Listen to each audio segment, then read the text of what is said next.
Hello, cats and kittens. Orewa Jose Yoroshko. I'm back in the Crisis Corner with a versus battle. This particular battle is going to be Netflix, Marvel versus the MCU with qualifiers. I'm doing MCU up to Phase 4. That's to say everything up until Endgame, Homecoming, and I guess, Endgame, Homecoming, Captain Marvel, I'll stop there. And versus Netflix, Marvel. Who did it better? Who pound for pound, who did it better? Now, I've compiled my own metrics by which, I consider my argument valid. 10 metrics under which I'm going to compare these two, and I'm kicking out visual effects because small screen, big screen, it's not really an apples to apples comparison. So I'm not going to use visuals like special effects. Plus, Netflix was doing street level. Marvel, MCU was doing everything above that. So I'm kicking out visuals. But as we can see, I've compiled 10 metrics that I believe can be used for a fair comparison. Now, let's get into it. The first metric, or the first comparison, I'm gonna do two easy ones to give each side an easy win. Music. To me, Netflix, Marvel versus MCU is not even a question. I could just pull out Luke Cage and win that argument. And I guess that's because Marvel was more generic with the MCU music. Pound for pound, I give music to Netflix. Like I say, to me, it's not that close. On the other side, in terms of events, who had the better events? And in this case, it's going to come down to one on each side. Netflix only had really one event, and that was Defenders. And to be fair, I got to put that up against Marvel. I'm sorry. Marvel's The Avengers. I could take any of the Avengers movies, I guess, because technically all the Avengers movies were events. That is to say, individual characters pulled into a special event. But let's just take Marvel The Avengers. Again, it's not even fair. Marvel's The Avengers. The Avengers wins, no diff. Now we get interesting. I move into Best Supporting Characters, and we're going to do Best Supporting Characters. There's a male and a female. Now, the way I'm going to do this, I'm going to have Best Supporting Character nominees on each side. I'm going to do 4 on each side. I'll pull a winner from each side, and then the winner of the winning nominee goes up against the other winner's nominee. So there's going to be 4 nominees for Netflix, 4 nominees for Marvel, MCU. The winner of those nominees goes up against head-to-head against Marvel against Netflix, and then we get the overall winner, the head-to-head winner. Follow me on that. Okay. So, Best Supporting Characters in a Series, male. For Netflix, I have Foggy Nelson from Daredevil. I have Micro from the Punisher series. I have Stick from Daredevil. And also from Daredevil, Ben Urich. Those are my nominees for Netflix. For the MCU, Nominees for Best Supporting Character Male are Bucky Barnes, Rhodey, James Rhodes from Iron Man, Bucky Barnes from Captain America, Rocket from Guardians of the Galaxy, and Nick Fury from Pick a Movie. Doesn't matter. So, on the Netflix side, the winner is my winner on the Netflix side was Ben Urich. You can see you can make a good argument for Foggy or Michael, probably less so for Stick. But Ben Urich, in terms of the impact that he had on season one and the actor's performance, I think, which was excellent, I give him the win on the Netflix side. On the MCU side, I got to give it to my man Bucky. Bucky, to me, was the most impactful male supporting character in the MCU up until Phase 4. Now, head to head, who wins? Ben Urich against Bucky Barnes? Got to give it to Bucky. So Bucky wins for Best Supporting Character Male in the series. All right, so far we got two wins for Marvel, one win for Netflix. All right, Best Female Supporting Character in a series. We'll start with Netflix. I have Jeri Hogarth from Jessica Jones. I have Clair Temple, pick a series. Daredevil, let's say Daredevil. I have Karen Page, who appeared in multiple series, but is primarily a Daredevil character. And lastly, Patsy Walker, Jessica Jones. Those are my nominees for Netflix.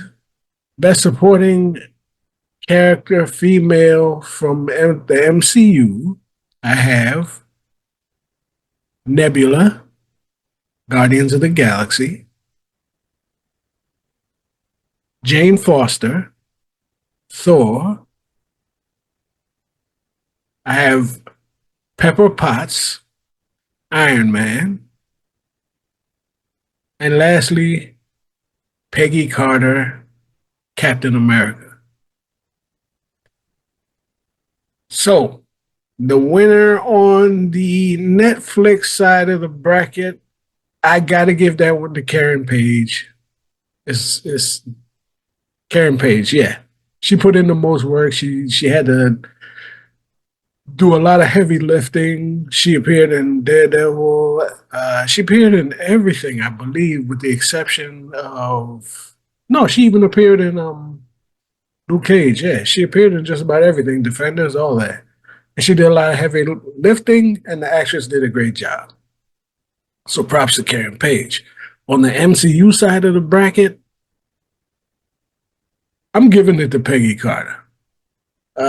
I guess, well, did she have the most screen time of the four? Maybe. Pepper Potts. Uh, Pepper had more screen time, I guess. Nebula is pretty good. Jane Foster's a zero factor. She don't matter. But I'm definitely giving that one to Peggy Carter. And head to head, the winner is Karen Page. That's just me. Again, Karen Page, I think, was an exceptional character. She put in a lot of work. She was very integral to the story. Great supporting character. She wins in my book. Let's move on to Best Male Hero. The nominees for Netflix, Best Male Hero, this is going to be pretty obvious. The nominees are Daredevil, Luke Cage, Punisher,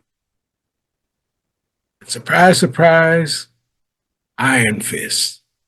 Okay, those are my four nominees on the Netflix side. On the Marvel and the MCU, the nominees are Captain America, Black Panther, Iron Man, and Spider Man. He just snuck in at the end. So, on the Netflix side of the bracket, the winner is Daredevil. Daredevil's Daredevil. He's the most important character in the Netflix uh, Marvel universe. This one I'm gonna catch some heat for. On the MCU side of the bracket, I know everybody's gonna say Iron Man, but I'm going with Cap. I'm a Cap dude. I'm a Cap dude. Iron Man, yeah, he made a big sacrifice, all of that, but I'm a Cap dude. And this is subjective. It's just one of them things. I'm a Cap dude. He had the best. Well, we'll get into that later, but I'm going with Cap. Let's move on to the winner. The head-to-head winner, I'm giving it to Daredevil. Big Red was my dude, and I love Cap. I love Cap, love Iron Man. But Daredevil, to me, he had a bigger impact on his universe, which was smaller for sure than Cap. But in terms of the way the character was put across, his accuracy to the comics, all of that, pound for pound, I gotta give it to Daredevil. I think he was the better of the better. He was brought to life better. That's my impression. But again, subjective. Now it's going to continue to get interesting. Best heroine on the Netflix side. The obvious entry would be Jessica Jones. I got Misty Knight, Colleen Wing, and I really scratched the bottom of the barrel for this one, Hellcat. It is what it is. The pickings was slim on the Netflix side, I gotta tell you. On the MCU side of the bracket, we have Black Widow, Gamora, Wasp, and Captain Marvel. Okay. The winners are on the Netflix side is Jessica Jones, no diff, hands down, winner. On the MCU side, it's Black Widow again. Not as, yeah, pretty much hands down, no diff, winner. And the head-to-head battle, I'm giving to, and I'll catch heat for this too, but I'm giving it to Jessica Jones. Why? Because she was, maybe for the reason that she was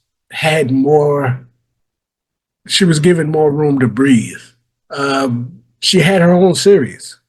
Uh, Black Widow got a movie which wasn't that good and really didn't do her that much justice. So I think we got to see the best of Jessica Jones in 3 seasons as opposed to Black Widow in 1 movie and her appearances in Winter Soldier, Avengers, and so forth. I had a better feel for Jessica Jones than for Black Widow. I think she was more consistent. She was more I didn't say relatable, but a little bit more. I had more empathy for her. Maybe she's not as likable as Black Widow. I'll say that, but that almost works in her favor. Um, she had that complex life that, you felt bad for her and that she made a lot of bad choices that brought pain and suffering on herself. But that spoke to the complexity of the character and made me feel for her a little bit more. So I'm giving that one to Jessica Jones, but I'm sure you millions out there will say otherwise. So that's cool. To each his own. Now, next category, best villain. On the Netflix side, I have Kingpin. Remember that name, Kingpin. I have a tie between Jigsaw and John Pilgrim, both from the Punisher series. I couldn't leave either off, so I punked out and made a tie out of it. Okay, so there's Jigsaw slash John Pilgrim. From Jessica Jones, I got Purple Man. And again from Daredevil, I have Bullseye. And I got a couple of honorable mentions. I have Elektra, who's, I don't know which side you want to put her on, but I got Elektra and Cottonmouth from uh, Luke Cage. On the MCU side, we have the big bad Thanos, Loki, we have Ultron, and lastly, Killmonger. So there's Killmonger, and I have the honorable mention of Hydra as a whole.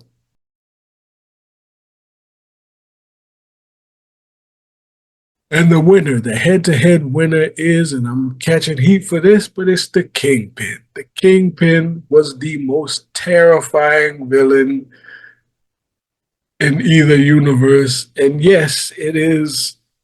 I'm not going to say, obviously, he didn't have as impactful an effect on his world in the respect that Thanos snapped half the people in existence out of existence. But what the Kingpin did to the people involved in this story, and what he did, especially season 3, what he did to Ray Nadeem was horrifying. And the amount of control that he gained and what he was able to accomplish, the peril that he put people into in accomplishing his goal, I think is relative to the snap. We'll get into that some more, but it's just pound for pound. I felt more fear for Ray Nadeem than I did for the people affected by Thanos. I mean, fear for their personal safety or their lives, their even their mental well-being. You should watch season 3. The amount of manipulating and shenanigans that the Kingpin pulled off was ridiculous. Let's move on to best moment. Best moment in a show or series or movie. Let me start with, I'm going to start with the MCU. First one I have is Infinity War, We Lost. That encompasses Thanos' snap up until everybody disappearing, the whole what they call decimation or whatever. When Thanos snapped, everybody's out of commission, and Cap says, "We lost." That was hard hitting. That was a big moment. And then you can bookend that with Endgame on your left. Brilliant, absolutely brilliant moment. Your heart had to go out on that one. He was ready to face off against Thanos' army by himself, and that valor was rewarded when everyone showed up to fight the big battle. That was Tremendous. Now we have Avengers, Puny God. When Hulk literally wiped up the floor with Loki, beat him like a rag doll, absolutely bodied him. It was one of the greatest moments in MCU history. And lastly, we have the airport battle. Epic, an epic moment in the MCU. The Civil War speaks for itself. Okay. On the Netflix side, I have season one, Daredevil season one, the hallway fight. And if you see season one, you know exactly what I'm talking about. Daredevil faces off with a beaten, bloody, and exhausted. He fights in a hallway full of arrested uh, hooligans who had kidnapped this kid. He beats them all down and walks out with the kid. That is chef's kiss. Okay. Next up, I have Jessica Jones season one. Jessica kills Purple Man. I think it's the final episode, or second to last episode. It had to be done. Nothing that you take pride in, but the consequences were too severe. He had to be taken out. Punisher season one, carousel fight with Jigsaw. That was a piece of work. That was intense, brutal, just, player to player, pimp to pimp, throw down between two dudes that used to be friends. Awesome. And lastly, this is interesting because it's not actually fight related, but Daredevil season three. I'm not your boss anymore. Wilson Fisk is. And if you see Daredevil season three, you know what I'm talking about. Ray Nadeem is at the house of his boss, ready to confess and confess his culpability in helping the kingpin. Yeah, you get to watch it. He's ready to bare his soul, confess, fall on his sword, and take the kingpin down with him. But then it finds out that his boss was in with the kingpin the whole time, kills the dude that he's supposed to confess to, and frames him for the murder.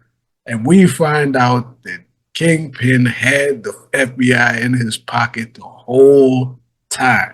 That was a piece of work. I encourage you. Daredevil season three was exceptional. Okay, so the winner on the MCU side is my winner is We Lost, The Decimation.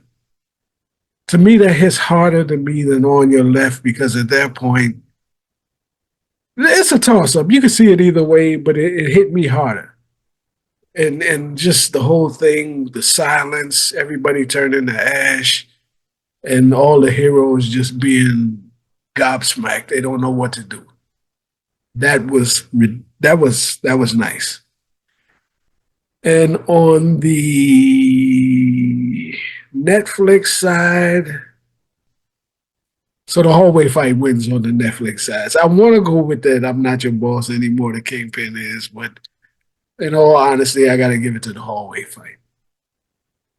That said, the head-to-head winner, I got to give it to We Lost, and it's close because to me it's close, but depends on how you look at it.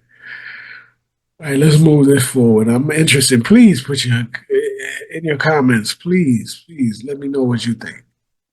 Best series. Now, when I say in Netflix, a series has to be a compilation of seasons.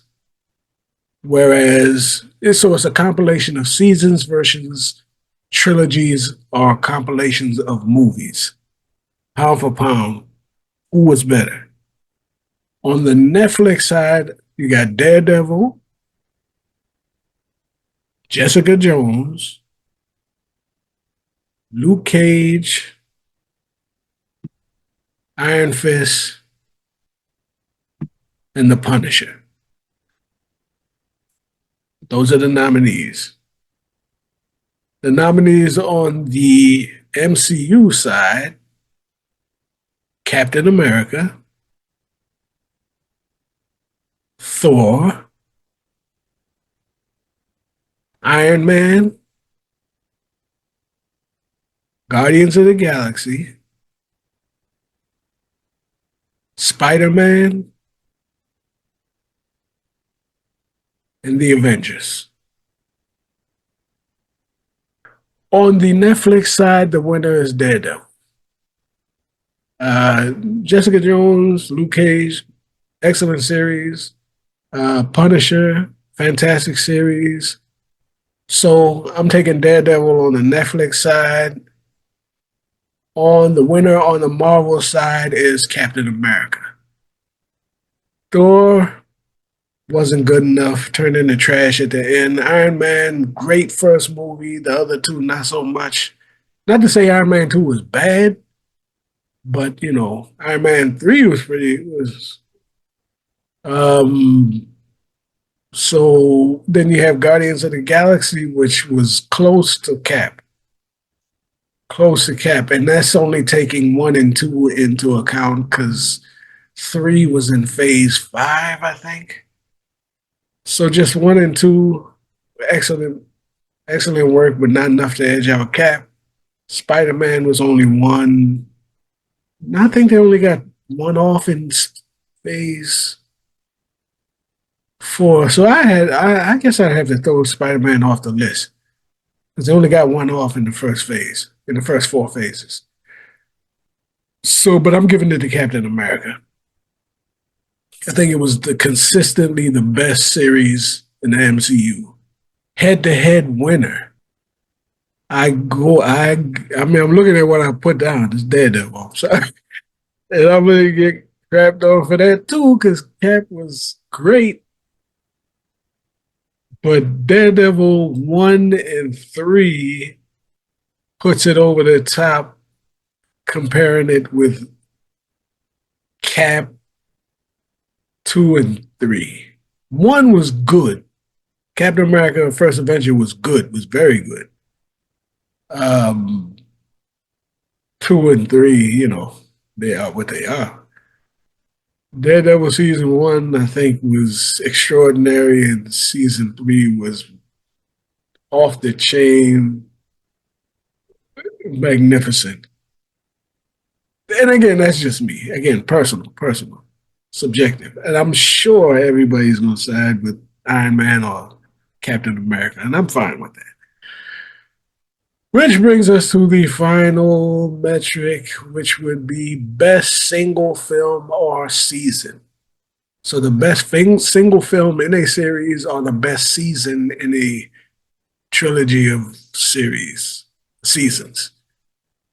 Nominees are Daredevil, season 1, season 2, also Punisher, season 1, Punisher, season 2, and Jessica Jones, season 1. On the MCU side, I have Captain America: The First Avenger, Captain America: Winter Soldier, Iron Man 1, Guardians of the Galaxy 1, and Spider-Man: Homecoming. And the winner is on the Netflix side. I have Daredevil season 3. Again, extraordinary. And on the MCU side, I have Captain America: Winter Soldier. So the question is, who wins there? And I'm going again with Daredevil season 3. And I love Captain America: Winter Soldier dearly. But Daredevil season 3 is what it is. So the final tally comes out to the winner is Netflix 7-3. It is what it is, man. That's where I'm at with it. But I want to hear what you have to say on any of those metrics or any that you would have of your own. And appreciate your time. And let's do some more verses, man. Look forward to bringing you another one. Until next time, stay loose.